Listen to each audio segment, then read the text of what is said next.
제롬 파월 미 연준 의장이 의회에 출석해서 기존의 금리 인하 신중론과 함께 고금리 장기화에 대한 우려를 제기했습니다. 높은 금리가 너무 오래 이어지면 경제에 악영향을 줄 수 있다, 이렇게 밝혔는데요. 9월 금리 인하 가능성에 무게가 실리고 있습니다. 워싱턴에서 권준기 특파원입니다. 미국 상원 은행위원회에 출석한 제롬 파월 연방준비제도 의장은 현재 물가가 2% 목표를 향해 내려가고 있다고 평가했습니다. 과열을 우려했던 고용시장도 여전히 강하지만 진정되고 있다고 밝혔습니다. 하지만 금리 인하를 위해선 좋은 지표가 더 나와야 한다고 강조했습니다. And we need more good data so that we can be confident that what we're seeing is really, that's where inflation's going, that it's going back down toward 2%. We don't need to see it at 2%. Right now we're at 2.6%. 동시에 파월 의장은 지금은 연준이 물가를 잡는 데만 집중할 수 있는 상황은 아니라고 진단했습니다. 23년 만에 최고치인 금리를 너무 오래 지속할 경우 경제에 부정적인 영향을 미칠 수 있다고 인정한 겁니다. Elevated inflation is not the only risk we face. Reducing policy restraint too late or too little could unduly weaken economic activity and employment. 일부 의원들은 금리를 신속하게 내려야 한다고 압박했지만 파월 의장은 금리 인하 시기에 대한 단서는 끝내 내놓지 않았습니다. I got 2 seconds. So when are you going to lower interest rates? I'm today not going to be sending any signals about the timing of any future actions. 미국 언론들은 파월 의장의 발언을 최대한 긍정적으로 해석했습니다. 오는 9월 금리 인하가 시작돼 올해 2차례 금리를 낮출 거라는 관측을 전했습니다. 이에 따라 뉴욕 증시에서 S&P 500과 나스닥은 최고치 경신 행진을 이어갔고 다우지수는 낙폭을 줄여 0.13% 하락 마감했습니다. 워싱턴에서 YTN 권중입니다. 이 같은 미국의 9월 금리 인하 기대감 속에 한국은행은 내일 기준금리를 결정합니다. 12회 연속 동결이 유력한 상황인데요. 전문가와 잠시 짚어드리겠습니다. 이인철 참 좋은 경제연구소장 연결돼 있습니다. 안녕하십니까? 네, 안녕하세요. 네, 파월 의장의 발언은 언제나 많은 해석을 낳는데요. 금리 인하가 너무 늦어도 경제가 약화된다라고 얘기한 거는 인하의 방점을 찍은 건 맞습니까? 그렇습니다.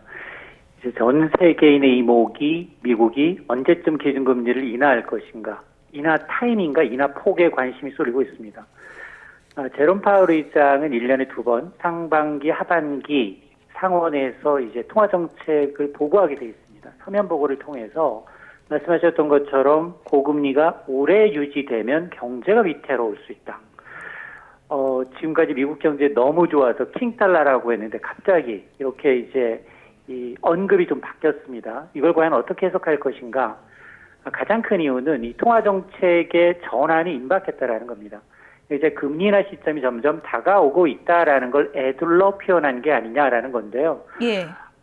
그동안 사실 미 연준은 물가를 잡기 위해서 집중해 왔습니다. 현재 이 최고 상단 금리 5.5% 금리가 1년 넘게 유지가 되고 있는데 지금까지는 물가 잡는 데 집중을 했다면 앞으로는 고용 둔화 가능성에 주목하겠다라는 겁니다. 실제로 지난달 6월에 미국의 실업률은 4.1%, 5월에 4.0%에서 더 올랐습니다. 2년 반 만에 최고치고요. 서비스업 신규 일자리가 월 평균 한 22만 개꼴로 증가하던 증가 추세가 지난달에는 20만 6천 개 그쳤습니다. 그동안 연준이 계속해서 이 물가의 가장 큰 고리, 연결고리, 약한 고리가 뭐냐? 과열된 노동시장을 꼽았습니다. 노동 인건비가 오르게 되면 이게 서비스업 물가를 끌어올려서 물가를 잡기 좀 어려워진다라고 봐왔는데 예. 보니 고용 둔화를 지금은 신경 써야 되는 상황이라는 겁니다. 이러다 보니 이제 굉장히 발언이 유해진 거죠. 우리가 직면한 위기가 높은 인플레이션뿐만이 아니라 정책 금리를 너무 늦게 혹은 너무 적게 내리면 경제 활동과 고용이 과도하게 약화될 수 있다라는 언론적인 발언인데 이 말은 시장에서는 연준이 9월 중에는 금리를 내리겠구나라는 데 힘이 실리고 있습니다. 다만 이 중앙은행장의 입장에서 정확하게 금리 인하 시점을 언급하지는 않습니다. 애매모호하게 넘어가는데요. 그래서 곧바로 사실은 이제 이달 말에도 미국의 FOMC 회의가 있습니다. 현지 시간으로 7월 31일 하반기 첫 FOMC 회의가 있지만 이달은 아니다라는 겁니다. 왜냐?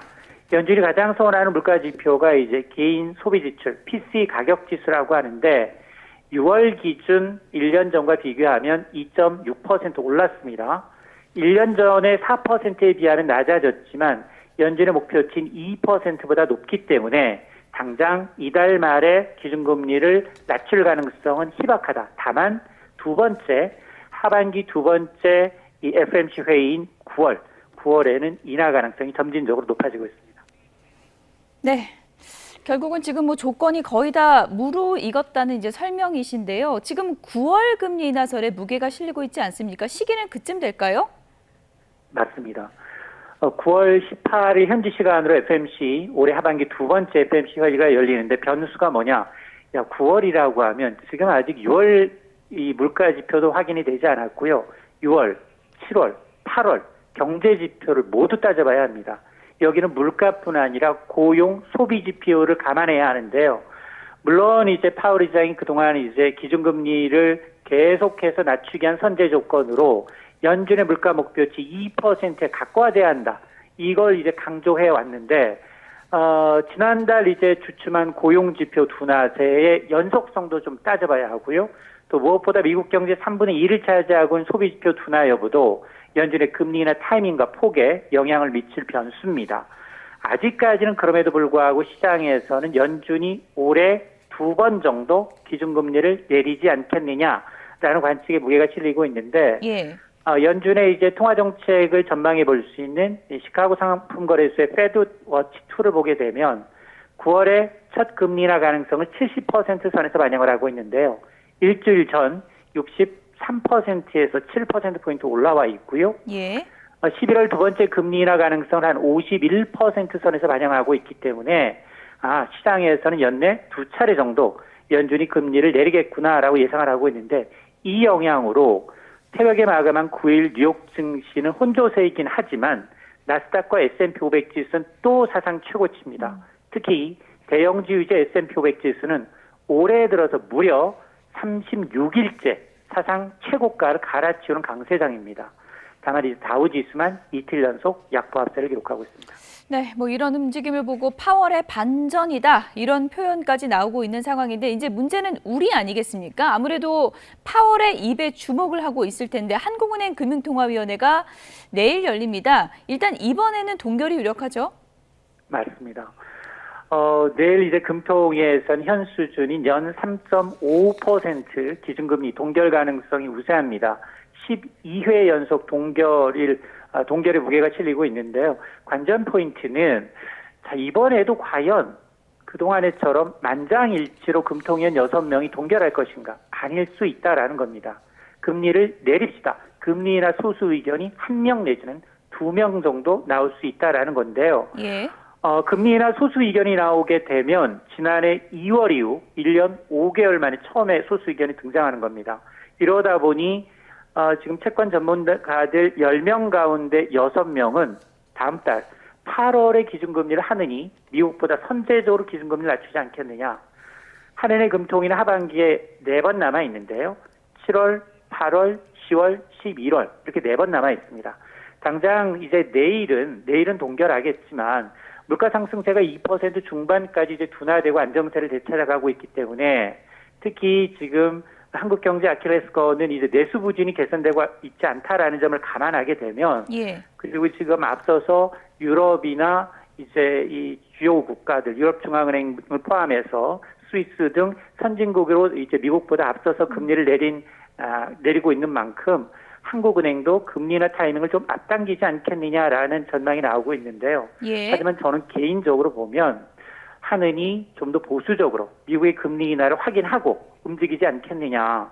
왜냐하면 지금 뭐 한미 간 기준금리 격차가 사상 최대인데 먼저 이제 금리를 내리게 되면 예. 이 1,400원을 넘보고 있는 외환시장 상황이 다소 불안해질 수 있고요.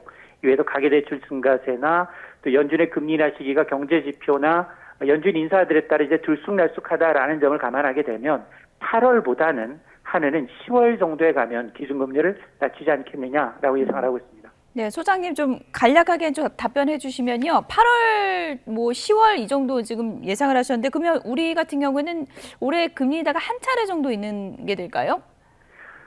저는 뭐 한 차례 내지는 미국이 이제 어떻게 하느냐에 따라 이제 두 차례 정도까지도 갈 수 있다라고 보는데, 예. 사실은 이제 고금리, 미국이 먼저 선제적으로 좀 금리를 낮춰줘야지만 한국 경제에 미치는 파장이 워낙 크기 때문에 그렇습니다.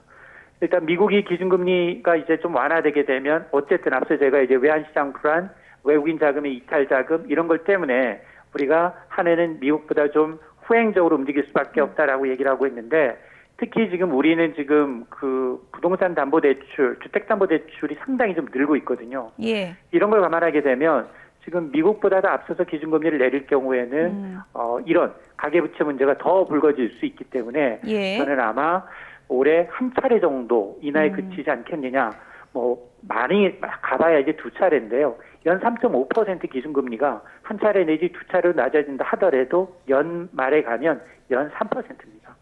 고금리 기조의 변곡점이 다가오고 있는 그런 상황인 것 같은데 이창용 총재도 가계부채 문제 걱정을 하면서 총부채 원리금 상환 비율이죠. DSR 강화해야 한다. 이렇게 밝혔는데 이게 가계부채 문제 해결하는 데 좀 도움이 된다고 보십니까? 맞습니다. 지금 뭐 이구동성으로 뭐 이 총재 역시 뭐 어제 기획재정위 전체회의에서 이제 DSR 총부채 원리금 상환 비율을 강화해야 된다라는 원론적인 입장에 방향에 동의한다라고 얘기를 한 겁니다. 예. 왜냐하면 지금 GDP 대비 우리나라의 가계부채가 100%를 넘어섰는데 하는 이 총재의 판단은 적정한 가계부채는 한 GDP 한 80% 정도로 가는 게 맞다라고 보고 있는 것 같습니다. 근데 문제는 가계부채 증가세는 당분간 이어질 가능성이 높은데요. 일단 DSR 대출 규제 시행 일주일 앞두고 2달 연기했습니다. 2단계 시행 2달 연기했고요. 3단계는 6개월도 시행을 늦췄는데요. 물론 뭐 정부 입장에서는 이 범정부적인 자영업자 대책 논의되고 있는 상황에서 특히나 부동산 PF에 대한 어떤 사업성 평가가 예정돼 있는 상황에서 금리를 대출을 좀 옥죄다라는 것에 대해서는 상당히 좀 위험 요인이 발생할 수 있다라는 판단을 한 것으로 보이지만 예. 그러나 가계대출 입장에서는 지금 이 쏠림 현상이 나타날 수 있습니다. 지난달에만 하더라도 은행 가계대출이 이제 6조 원 이상 늘어나고 있고요. 이 가운데 주택담보대출이 거의 대부분입니다. 이러다 보니까 앞으로 규제는 좀 더 지연이 되고 금리 인하는 임박하고 있기 때문에 가계부채 증가세는 더 늘어날 가능성이 상당히 높습니다. 네. 소장님 마지막 질문으로요. 이제 뭐 DSR 강화한다고 하면은 전세나 뭐 집 구하는 분들 뭐 대출 막차 타야 되는 건가 이런 걱정하실 것 같은데 그러면 이 지금 시기를 놓치면 안 되는 건가요? 어떻게 해야 되는 건가요? 지금은 사실은 이제 실수요자 중심의 시장이거든요. 예. 지금은 이제 가수요가 붙는 게 아니라 지금 이제 집값이 좀 들썩이는 이유는 이제 대출 금리가 상당히 많이 낮아졌어요. 예. 상단이 이제 2%대까지 낮아져서 2년 만에 지금 가장 낮은 상황입니다. 그러다 보니까 아직 투기적인 자금이 들어와서 부동산 시장을 교란시키는 거 있는 게 아니라 신생아 특례 대출과 같이 아이를 낳을 경우 2년 이내 연 1%대로 전세나 혹은 매매로 9억 원 이하의 집을 살 때는 연 1% 대출해주는 이 정책자금 수요가 크게 늘어나고 있어서 저는 개인적으로 뭐 지금 급하지도 않은데 이제 지금 당장 실수요자 입장에서 당장 대출 규제가 점점 강화되고 있기 때문에 사야 된다. 이에 대해서는 동의하지 않습니다. 네, 뭐 서두를 필요는 없다 이렇게 볼 수 있는 거겠군요. 그렇습니다. 예, 뭐 금리나 기대감이 또 시장에는 어떻게 반응이 될지 좀 지켜봐야 될 것 같네요. 이인철 참 좋은 경제 연구소장이었습니다. 전화 연결 감사합니다. 네, 고맙습니다. 네.